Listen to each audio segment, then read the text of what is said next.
مغربي صيف في الاردن. ديما مروكو احلى محمد السادس. بما ان العيد اليوم في الدولة اللي أنا كنقرا فيها قررت نسافر لدولة يكون مازال فيها رمضان. انا بغيت نزيد نصوم نهار اخر. مور ما فطرش غنقطع دابا الطيارة. أمور هذه الرحلة الجوية وصلنا لدولة الاردن. الدولة الثالثة اللي غادي نصوم فيها من بعد ما صمت البدية في اسبانيا والوسط في السعودية.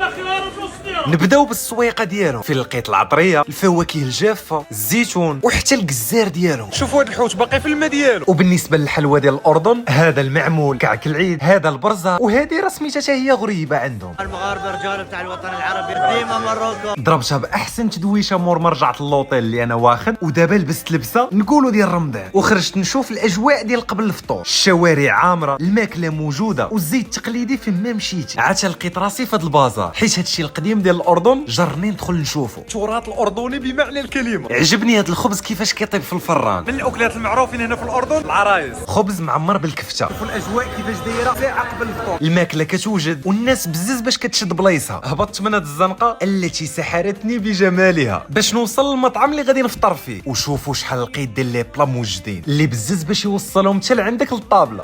الله عليك. فطرت مزيان مع صاحبي الاردني، وفي الاخر قلت نجرب الايس كريم العربي.